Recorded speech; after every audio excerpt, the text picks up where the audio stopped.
રાજ્યમાં 190 કરોડના cyber fraud નેટવર્કનો થયો છે પર્દાફાશ। સ્ટેટ સાયબર ક્રાઇમ સેલે 6 આરોપીની આ મામલે ધરપકડ કરી છે।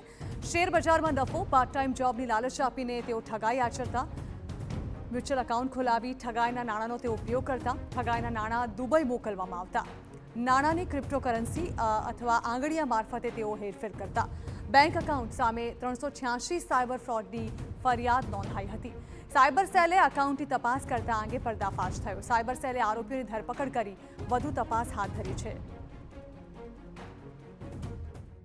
ફ્રોડ છે એની ટોટલ રકમ 200 કરોડ જેટલી રકમ હતી અને ડિજિટલ અરેસ્ટ છે, ફાઇનાન્શિયલ ફ્રોડ છે, ઇન્વેસ્ટમેન્ટ છે, પાર્ટ ટાઈમ જોબ છે, એ બધા જે વચનો આપી અને આ રીતે અલગ અલગ એકાઉન્ટમાં, મ્યુલ એકાઉન્ટમાં એ ટ્રાન્સફર કરવામાં આવતા હતા રૂપિયા, અને એને પછી જે એના હેન્ડલર્સ છે દુબઈ અને કંબોડિયામાં, એમને સીધા આંગળીયા દ્વારા અથવા તો યુએસડીટીમાં, ક્રિપ્ટોકરન્સીમાં કન્વર્ટ કરી અને એમને પહોંચાડવામાં આવતા હતા।